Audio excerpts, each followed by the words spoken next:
22 अप्रैल 2025 को जम्मू और कश्मीर के पहलगाम में हुए भयावह आतंकी हमले पर गहरा शोक और कड़ी निंदा व्यक्त करती है। इस जघन्य हमले में 26 निर्दोष पर्यटकों की जान चली गई और 20 से अधिक गंभीर रूप से घायल हो गए। कांग्रेस कार्य समिति शोक संतप्त परिवारों के प्रति अपनी गहरी संवेदना प्रकट करती है और इस गहन पीड़ा की घड़ी में उनके साथ पूरी तरह से एकजुटता के साथ खड़ी है। यह कायराना और सुनियोजित आतंकी हमला, जिसकी साजिश पाकिस्तान द्वारा रची गई, हमारे गणराज्य के मूल्यों पर सीधा हमला है। हिंदू नागरिकों को जानबूझकर निशाना बनाना पूरे देश में भावनाएं भड़काने की एक सोची समझी साजिश थी। कांग्रेस कार्य समिति स्थानीय पोनी वाले और पर्यटक गाइडों को भी श्रद्धांजलि अर्पित करती है, जिनमें से एक पर्यटकों की रक्षा करते हुए शहीद हो गए। उन्होंने भारत की विचारधारा को जीवंत रखा। पहलगाम एक अत्यंत सुरक्षित क्षेत्र माना जाता है,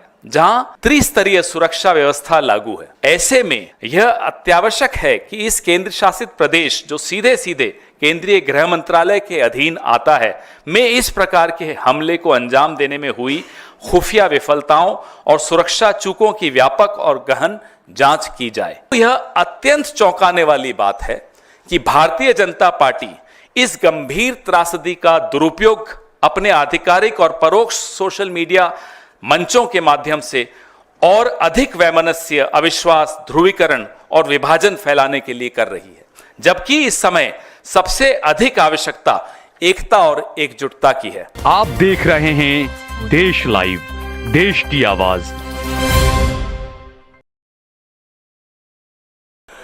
नमस्कार साथियों, आज सुबह CWC की बैठक हुई और इस इमरजेंसी CWC बैठक में पहलगाम में जो आतंकवाद घटना घटी है, भयानक आतंकवाद घटना घटी है, उसको लेकर काफ़ी चर्चा हुई और अंत में CWC ने एक प्रस्ताव भी पारित किया।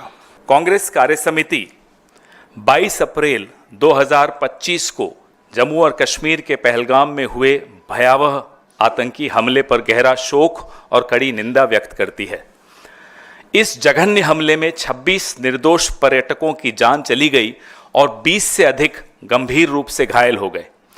कांग्रेस कार्य समिति शोक संतप्त परिवारों के प्रति अपनी गहरी संवेदना प्रकट करती है और इस गहन पीड़ा की घड़ी में उनके साथ पूरी तरह से एकजुटता के साथ खड़ी है। यह कायराना और सुनियोजित आतंकी हमला, जिसकी साजिश पाकिस्तान द्वारा रची गई, हमारे गणराज्य के मूल्यों पर सीधा हमला है। हिंदू नागरिकों को जानबूझकर निशाना बनाना पूरे देश में भावनाएं भड़काने की एक सोची समझी साजिश थी। हम इस गंभीर उकसावे के बावजूद शांति बनाए रखने की अपील करते हैं और संकट की इस घड़ी में हमारी सामूहिक शक्ति को दोहराते हैं। कांग्रेस कार्य समिति शांति की अपील करती है और सीमा पार आतंकवाद के खिलाफ दृढ़ता और एकता के साथ लड़ने के लिए भारतीय राष्ट्रीय कांग्रेस की दीर्घकालिक प्रतिबद्धता को दोहराती है।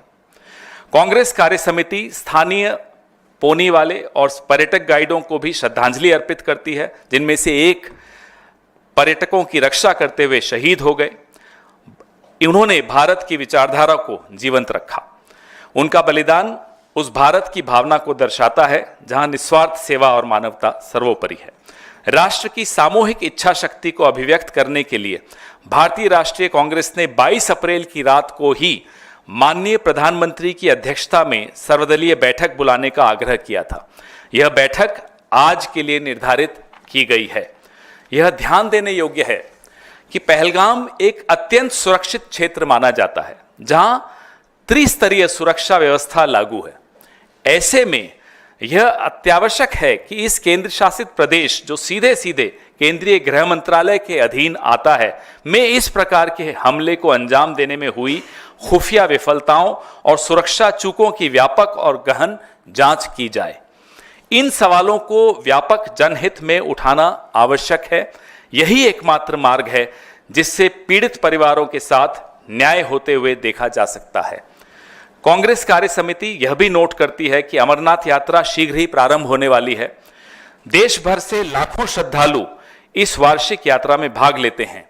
उनकी सुरक्षा को राष्ट्रीय प्राथमिकता के रूप में देखा जाना चाहिए। इसके लिए ठोस, पारदर्शी और सक्रिय सुरक्षा उपाय तुरंत लागू किए जाने चाहिए। श्रद्धालुओं की सुरक्षा के साथ साथ जम्मू कश्मीर के उन लोगों की आजीविका की भी रक्षा की जानी चाहिए जिनका जीवन पर्यटन पर निर्भर करता है।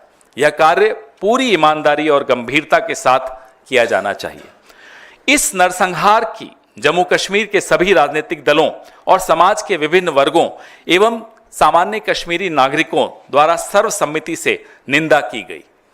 किंतु यह अत्यंत चौंकाने वाली बात है कि भारतीय जनता पार्टी इस गंभीर त्रासदी का दुरुपयोग अपने आधिकारिक और परोक्ष सोशल मीडिया मंचों के माध्यम से और अधिक वैमनस्य, अविश्वास, ध्रुवीकरण और विभाजन फैलाने के लिए कर रही है, जबकि इस समय सबसे अधिक आवश्यकता एकता और एकजुटता की है।